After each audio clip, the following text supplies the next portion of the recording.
Hello friends, আমার channel town Barbies লাইফস্টাইলে তোমাদের সকলকে স্বাগত। আমি আবারও চলে এসেছি নতুন আর মজাদার একটা গল্প নিয়ে। তোমরা তো এখানে দেখতেই পাচ্ছ, নেহা আর বর্ষা কিন্তু ঘরে বসে গল্প করছে। তাহলে চলো দেখে নিই আজকের গল্পতে কী কী হতে চলেছে। আচ্ছা বড় বৌদি, দাদা তোমাকে কিছু বলেছে? ধ্রুববাবু কেমন আছেন? ওনাকে কবে ছাড়বে গো হাসপাতাল থেকে? আজকেই তো ছাড়ার কথা ছিল, তাই না? হ্যাঁ বর্ষা, তোমার দাদা তো কাল রাতে আমাকে বলেছিল। দেখেছো, আমি একদম তোমাকে বলতে ভুলে গেছি। আজকেই ধ্রুবকে হাসপাতাল থেকে ছেড়ে দেবে। তোমার দাদা ওখানেই আছে। আর আমাকে কালকে বললো যে আমাদের কিন্তু ওদের বাড়িতে গিয়ে একবার ধ্রুবকে দেখে আসা অবশ্যই উচিত। তাই ভাবছি একদিন তুমি আর আমি মিলে গিয়ে ওকে দেখে আসবো। বলো, ওর বাবা মা অনেকবার করে কিন্তু আমাদেরকে বললো না গেলে খুব খারাপ দেখাবে। হ্যাঁ বৌদি, আঙ্কেল আন্টি কিন্তু অনেকবার করে বলেছে আমাদেরকে ওদের বাড়িতে যেতে, আসলে যাওয়াই হচ্ছে না। আর লাস্টে তো ধ্রুববাবুও আমাকে বলল যে উনি বাড়িতে গেলে আমাদের সবাইকে ওখানে যেতে। ঠিক আছে, চলো একদিন তুমি আর আমি মিলে গিয়ে ঘুরে আসি। আচ্ছা বর্ষা, অনেকক্ষণ থেকে দেখছি তুমি ফোনে কাউকে ট্রাই করছো। কাকে ফোন করছো গো? ধ্রুবকে নাকি? ধ্রুবকে ফোন করলে ওর কাছ থেকে জেনে নাও ও বাড়িতে আছে না হাসপাতালে আছে, কেমন আছে সেটাও জেনে নাও। ধুর বৌদি, তুমি কি যে বলো না, আমি আবার ওনাকে কেন ফোন করতে যাব? ধ্রুববাবুর খবর তো তোমাদের কাছ থেকে পেয়েই যাচ্ছি, তো আলাদা করে আবার ওনাকে ফোন করার কি আছে? আমি আসলে একটু মেঘাদিকে ফোনে ট্রাই করছিলাম। দুদিন ধরে মেঘাদির সাথে কথা হচ্ছে না জানো। আজকে অনেকক্ষণ থেকে ট্রাই করছিস, তাও ফোনটা লাগছে না। মেঘাদি আসলে খুব ভালো হতো, সামনেই সরস্বতী পুজো, এখানে আসলে আমরা দুজনে মিলে অনেক ঠাকুর দেখতে পারতাম। ও, তুমি মেঘাকে ফোনে ট্রাই করছিলে? যাক ভালোই হলো, ওর সাথে কথা হলে ওকে বলো তো আমাকে যেন ফোন করে। আমার সাথেও দুদিন ধরে কথা হচ্ছে না ওর, জানো তো। সত্যি মেয়েটা এখানে ছিল কত ভালো লাগতো, কত দিন হয়ে গেল ওকে দেখি না। ওকে বলো তো সরস্বতী পুজোতে যেন এখানে চলে আসে। আসলে সত্যি খুব ভালো হবে, আবার এসে কয়েকদিন থেকে যাবে, তোমারও মনটা ভালো হয়ে যাবে। বলো বর্ষা। নেহা আর বর্ষা তো এখানে কথাই বলছিল, তখনই সেখানে তিন্নি চলে আসে। পিপি, ও পিপি, তুমি এখানে? আমি তোমার ঘরে তোমাকে খুঁজতে গেছিলাম। শোনো না, তোমার সাথে না আমার একটা কথা আছে, খুব জরুরি। ও বাবা, আমার সাথে কথা আছে? তাও আবার খুব জরুরি? তাহলে তো শুনতেই হবে। জানো পিপি, আজকে পাখি, মিনি, বম্বল, রিক সবাই না আমাদের বাড়িতে আসবে। আমরা স্কুলে সবাই মিলে এটা প্ল্যান করেছি যে আজকে বিকেলে ওরা সবাই মিলে আমাদের বাড়িতে আসবে আর অনেক খেলা হবে। কিন্তু ওরা বলেছে যে বর্ষা পিপি যদি খেলে তাহলেই আমরা খেলবো। তুমি আমাদের সাথে খেললে না আমাদের খুব মজা হয়, আমাদের খেলতে তখন খুব ভালো লাগে। ও পিপি, তুমি আমাদের সাথে খেলবে? আরে তিন্নি, এভাবে কেন পিপিকে বিরক্ত করছো? তোমরা সবাই ছোটরা মিলে খেলো, ছোটরা ছোটরা সবাই মিলে খেলবে, সেখানে পিপি কি করবে? পিপি কত বড় হয়ে গেছে, আর পিপির কি অন্য কোনো কাজ নেই? তোমাদের ছোটদের সাথে পিপি এখন বসে বসে খেলবে? এভাবে কেন বলছো বৌদি তিন্নিকে? আমি তো ওদের সাথে খেলতে চাই, ওদের সাথে খেলতে আমার খুব ভালো লাগে। তিন্নি শোনা, তুমি মায়ের কথা একদম রাগ করো না, মা তো ওইভাবে বলে। আমার তো তোমাদের সাথে খেলতে ভীষণ ভালো লাগে। আর আমার কী বা কাজ আছে এখন বলো তো? আমি তোমাদের সাথে খেলবো। ওরা কখন আসবে? বিকেলে তো? ঠিক আছে, আমি আমার সব কাজ টাজ সেরে রাখবো, বিকেলে তোমাদের সাথে জমিয়ে খেলা হবে, ঠিক আছে? হে পিপি, তুমি খুব ভালো। আমি জানতাম তুমি কিছুতেই না করতে পারবে না। তুমি আমাদের সাথে খেললে আমাদের খুব মজা হবে, কি মজা। আর তারপর দেখতে দেখতে তো বিকেলে হয়ে গেছে, আর এখানে তিন্নিদের বাড়িতে কিন্তু খেলার জন্য সকলে মিলে চলে এসেছে। আর আমাদের বর্ষাও কিন্তু বাইরে এসে গেছে ওদের সাথে খেলবে জন্য। আরে বাহ, এখানে তো দেখছি সবাই চলে এসেছে। পাখি, মিনি, ভম্বল, রিক সবাই কিন্তু একদম সময় মতো চলে এসেছে। আমিও কিন্তু চলে এসেছি, তোমাদের কথা দিয়েছিলাম, আমিও কিন্তু কথা রেখেছি। তিন্নি আমাকে বলেছে যে তোমরা নাকি আমি না খেললে খেলবে না, তাই আমিও চলে এসেছি তোমাদের সাথে খেলতে। আচ্ছা ঠিক আছে, এবার বলো তো যে আজকে আমরা কি খেলবো? তোমরা সবাই মিলে কিছু ডিসাইড করেছো? হ্যাঁ পিপি, আমরা সবাই চলে এসেছি আর তোমার সাথে খেলবার জন্য আমাদের তো খুব মজা হচ্ছে। শোনো না পিপি, আমরা সবাই মিলে প্ল্যান করেছি যে আজকে আমরা কানামাছি খেলবো। অনেক দিন তো কানামাছি খেলি না, আর তোমার সাথে কানামাছি খেলতে খুব ভালো লাগবে। কিন্তু হ্যাঁ, সবার প্রথমে কিন্তু তোমার চোখটা বেঁধে দেওয়া হবে, কারণ তুমি এখানে সবচেয়ে বড়। তুমি চোখটা বেঁধে আমাদেরকে ধরবে। ও, কানামাছি খেলা হবে? হ্যাঁ, খেলাটা তো বেশ ভালো, কিন্তু তোমরা ভালোই প্ল্যান করেছো। হ্যাঁ, সবার ফার্স্টে আমাকেই চোখ বাঁধতে হবে, আমাকেই খুঁজতে হবে। আচ্ছা ঠিক আছে, সবাই মিলে যখন বলছো তাহলে আমি সবার ফার্স্টে চোখ বেঁধে তোমাদের খুঁজবো। কিন্তু হ্যাঁ, তোমাদের সবাইকে কিন্তু কথা দিতে হবে, তোমরা কিন্তু এইটুকু জায়গার মধ্যেই খেলবে, দরজার বাইরে কিন্তু কেউ বেরোবে না। বাইরে গেলে কিন্তু সে ডিসকোয়ালিফাইড, ঠিক আছে? সবাই কিন্তু এই বাগানের মধ্যেই, উঠোনের মধ্যেই থাকতে হবে, এখানেই আমরা খেলবো। হ্যাঁ পিপি, আমরা কেউ দরজার বাইরে বেরোবো না, আমরা এই উঠোনের মধ্যেই খেলবো। চলো না পিপি, আমি তোমার চোখটা বেঁধে দেবো, তুমি ওই চেয়ারে বসো, ওখানে আমি তোমার চোখটা বেঁধে দিচ্ছি। আর তারপর আমাদের ছোট্ট তিন্নি ওর বর্ষা পিপির চোখ বাঁধতেই চলে এলো। হ্যাঁ, আমি খুব ভালো করে বেঁধে দিয়েছি তোমার চোখটা। পিপি, সত্যি করে বলো তো, তুমি কিছু দেখতে পাচ্ছ না তো?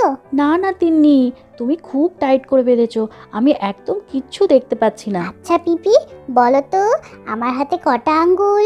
তোমার হাতে একটা আঙ্গুল। আচ্ছা ঠিক আছে, তার মানে তুমি কিচ্ছু দেখতে পাচ্ছ না। চলো পিপি, এবার তাহলে আমরা খেলা স্টার্ট করি। আর তারপর সবাই মিলে কিন্তু এখানে কানামাছি খেলতে শুরু করে দিল। পিপি, আমরা এখানে, আমাদেরকে ধরো, কানামাছি ভো ভো, যাকে পাবি তাকে চোহে। পিপি তো আমাদেরকে ধরতে পারছে না। ও বাবা, কোথা থেকে যে ডাকছে আমি তো কিছুই বুঝতে পারছি না। তিন্নি, পাখি, মিনি, তোমরা সবাই কোথায়? একটু কাছে কাছে এসো সবাই। সবাই নিশ্চয়ই অনেক দূরে দূরে গিয়ে লুকিয়ে আছো না, ওই জন্য আমি কাউকেই খুঁজে পাচ্ছি না। সবাই একটু কাছে এসে এসে আমাকে ডাকো, তাহলে তো আমি বুঝতে পারবো কে কোথায় আছো। আমি তো কিছুই দেখতে পাচ্ছি না, পড়ে যাবো না তো? বর্ষা পিপি, এই যে আমি মিনি, আমি একদম তোমার কাছেই দাঁড়িয়ে আছি, আমাকে ধরো ধরো। মিনি? হ্যাঁ হ্যাঁ, এটা তো মিনিরই গলা। কোথায় কোথায় মিনি? মনে তো হচ্ছে তুমি আমার খুব কাছেই দাঁড়িয়ে আছো। দাঁড়াও দাঁড়াও, আমি তোমাকে ধরবই। পিপি, এই তো আমরা এদিকে আছি, এসো এসো, আমাদের এদিকে এসো। কানামাছি ভো ভো, যাকে পাবি তাকে চো, পিপি ধরো। আরে, এটা তো ভোম্বলের গলা। ভোম্বল, কোথায় তোমরা? একটু কাছে কাছে এসো সবাই, সবাই দূরে চলে যেও না। হে পিপি, আমরা সবাই তো তোমার কাছে কাছে আছি, তুমি তাও কাউকেই ধরতে পারছো না, তুমি কাউকে ধরতেও পারবে না। হে এসো এসো, এদিকে আমি এসো। কাউকে ধরতে পারছি না। আরে পিপি তো সত্যি সত্যি কাউকেই ধরতে পারছে না। হে কি মজা। সত্যি, আমি ধরতেই পারছি না। এই এই এই ধরেছি। তাহলে ভোম্বল, খুব বলছিলে আমি ধরতে পারছি না, আমি তোমাকেই তাহলে ধরলাম। চলো এবার তোমাকে চোখটা বেঁধে দিই। হ্যাঁ হ্যাঁ পিপি, সবাই থাকতে তুমি আমাকেই দেখতে পেলে, আর কাউকে ধরতে পারলে না, এখন আমাকে চোখ বাঁধতে হবে। আরে ভোম্বল, কাঁদছো কেন? এতক্ষণ তো আমি চোখ বেঁধে তোমাদের খুঁজলাম, এখন তুমি চোখ বেঁধে আমাদেরকে খোঁজো। আর তারপরেই কিন্তু বর্ষা ভোম্বলকে ভালো করে চোখটা বেঁধে দিল। আর তারপর ওরা খুব আনন্দ করে কানামাছি খেলতে থাকলো। আর তার বেশ কিছুক্ষণ পর বর্ষা কিন্তু রাতে শোবার জন্য ঘরে বিছানায় চলে এসেছে। আর এখানে আমাদের রাধা শোবার জন্য নিচে বিছানা করছে। এই রাধা, তোকে কতবার বলছি নিচে বিছানা করতে হবে না, তুই এসে বিছানায় শো। তুই না একটা কথাও শুনিস না। শোন না, বিছানা করিস না, বলছি যে শো তো আমার পাশে এসে শো। ছেড়ে দে ওগুলো, ওগুলো ওখানেই রেখে দে। ওহো বর্ষা দিদি, তুমি শুধু শুধুই চিন্তা করছো, আমার তো এইভাবেই শুয়ে অভ্যাস গো। আমি তো বড় মার সাথে এইভাবেই শুই, বড় মা বিছানায় ঘুমায় আর আমি নিচে বিছানা করে ঘুমাই। আজকে তো আসলে বড় মা ছোট বৌদির ঘরে ঘুমোচ্ছে, ছোট বৌদির শরীরটা তো খুব একটা ভালো নেই, ওই জন্য। আর ছোট দাদাও নেই, ওই জন্য বড় মা ওখানে শুলো, তাই ভাবলাম আমি তোমার ঘরে এসে শুই। আরে বাবা, তুমি বিছানায় শুয়ে পড়ো, তুমি অত চিন্তা করো না, বিছানায় শুলে আমার ঘুম আসবে না, আমি এখানেই খুব শান্তি করে ঘুমাবো। শো তো, অনেক রাত হয়েছে। তুই ঠিক বলছিস তো রাধা, আসলে আমার খুব খারাপ লাগছে। আমি বিছানায় আরাম করে শুবো আর তুই মেঝেতে শুচ্ছিস, এটা ভেবেই আমার খারাপ লাগছে। আচ্ছা ঠিক আছে, তোর যখন ওইভাবে শুয়ে অভ্যাস, ওইভাবে শো। আচ্ছা শোন না, এই ঘরে কিন্তু খুব ঠান্ডা লাগে, তুই গায়ে দেওয়ার জন্য কম্বল এনেছিস তো? এই দেখো পাগলি মেয়ে, গায়ে দেওয়ার কম্বলে আনিনি, যা যা নিয়ে আয়। ওহো, তাই তো বর্ষা দিদি, আমি তো একদম ভুলেই গেছি গো, গায়ে দেওয়ার জন্য তো কিছু লাগবে, এই ঘরটা তো সত্যি খুব ঠান্ডা। আচ্ছা ঠিক আছে, আমার কম্বলটা তো বড় মার ঘরেই রয়ে গেছে, তুমি বরং এখানে থাকো, আমি কম্বলটা গিয়ে তাড়াতাড়ি নিয়ে আসি। হ্যাঁ রাধা, তুই যা, গিয়ে কম্বলটা নিয়ে আয়। আমার কাছে এক্সট্রা নেই রে, তাহলে তো আমি তোকে দিয়েই দিতাম। আর এই ঘরে কম্বল ছাড়া একদম শুতে পারবি না, খুব ঠান্ডা লাগবে। ঠিক আছে, তুই যা, তাড়াতাড়ি গিয়ে নিয়ে আয়, তারপরে আমরা দুজনে একসাথে শুয়ে পড়বো। আর এখানে রাধা তো কম্বল আনতে চলে গেল, আর বর্ষাও মোবাইল দেখতে ব্যস্ত হয়ে গেল। রাধা তো এখনো আসেনি, আমি মোবাইল দেখতে এতই ব্যস্ত হয়ে গেছিলাম যে আমার মাথাতেই ছিল না। অনেকটা সময় তো হয়ে গেল, এত দেরি তো হওয়ার কথা না। ও তো বললো বড় মার ঘরেই আছে কম্বলটা, ওখান থেকেই নিয়ে আসবে, তাহলে তো কেন দেরি হচ্ছে? আচ্ছা, ও ওখানে ঘুমিয়ে পড়েনি তো? আরে না না, ও তো আমার সাথে ঘুমানোর জন্য এখানে আসলো, একা একা কেন আবার ওখানে ঘুমোতে যাবে? কিন্তু তাহলে এত দেরি হচ্ছে কেন? না, একবার গিয়ে দেখি কি হলো। আর এই বলেই বর্ষা ফোনটা রেখে রাধাকে খুঁজবে জন্য ঘর থেকে বাইরে বেরিয়ে এলো। আর তারপর বর্ষা রাধাকে ঘরের ভেতরে খুঁজে না পেয়ে ওকে খুঁজতে খুঁজতে বাড়ির বাইরে বেরিয়ে এলো। কি ব্যাপার, রাধাকে তো ঘরে কোথাও খুঁজে পেলাম না। আর মেইন দরজাটাই বা কেন খোলা? রাধা কি তাহলে বাইরে এসছে? কিন্তু এত অন্ধকারের মধ্যেও বাইরে কি করবে? রাধা, এই রাধা, তুই কি বাইরে এসেছিস? দরজাটা তো খোলা। রাধা, না, কাউকে তো দেখতে পাচ্ছি না। ইস, কি অন্ধকার, কিছু বুঝতেও পারছি না। এই রাধা, তুই কি দরজা খুলে বাইরে এসেছিস? না, এখানে তো কাউকে দেখতে পাচ্ছি না। না, ভেতরে যাই, ভেতরে গিয়ে একবার দেখি। কে কে ওখানে? রাধা, রাধা, তুই দাঁড়িয়ে আছিস ওখানে? কি রে, কথা বলছিস না কেন? রাধা, কি রে, কি বলছিস? রাধা, কিছু বল। কি করছিস তুই ওখানে? বর্ষা দিদি, রাধা, তুই এখানে? তাহলে এখানে কে ছিল? একদম এখানে এই জানলাটার কাছে একজন দাঁড়িয়ে ছিল। আমি ভাবলাম ওটা তুই। মা, ওটা কে ছিল? রাধা, তুই ছিলি না? তাহলে ওটা কে ছিল? তুমি আমার সাথে মজা করছো না গো বর্ষা দিদি। আমি কিন্তু ভয় পাবো না। আমাকে তুমি মেঘা দিদি পাওনি যে আমি অত ভীতু। আমি কিন্তু মোটেও ভীতু না। চলো চলো, অনেক রাত হয়েছে, আর এখন মজা করতে হবে না। না রে বর্ষা, আমি তোর সাথে মজা করছি না। আমি মজা কেন করব? বিশ্বাস কর, আমি এখানে কাউকে একজনকে দেখলাম। আরে বাবা, আমি তো তোর জন্য ঘরে অপেক্ষাই করছিলাম। অনেকক্ষণ হয়ে গেল তুই আসছিস না, সেই জন্য আমি বাইরে বেরিয়ে এলাম। তো ঘরে তোকে খুঁজে দেখলাম, ঘরে তুই কোথাও নেই।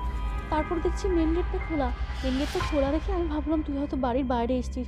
বাড়ির বাইরে এসে দেখলাম পুরোটা অন্ধকার। আর হঠাৎই দেখলাম এই দেওয়ালের কাছে কে যেন একটা দাঁড়িয়ে আছে। তুই বিশ্বাস কর, আমি ওর কাছে গেলাম, আর ও যেন কি একটা বলছিল। আমি ভাবলাম ওটা তুই দাঁড়িয়ে আছিস। বিশ্বাস কর রাধা, আমি মিথ্যা কথা বলছি না, আমি মজাও করছি না। আরে বর্ষা দিদি, আমিও তোমার মতো এরকম একদিন ভয় পেয়েছিলাম। আমারও মনে হয়েছিল কে যেন একটা দাঁড়িয়ে আছে, জানো তো, রান্নাঘরে। কিন্তু আমার কথা কেউ বিশ্বাস করেনি। তোমারও হয়তো এটা মনের ভুল। চলো চলো, ভেতরে চলো।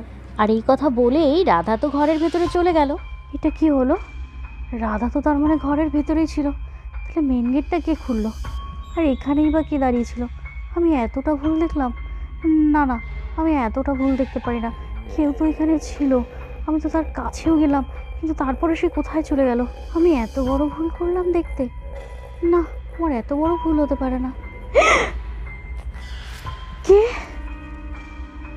তাহলে বন্ধুরা, তোমরা তো এখানে দেখতেই পেলে বর্ষা বাড়ির বাইরে কাউকে দেখে খুব ভয় পেয়ে গেছে।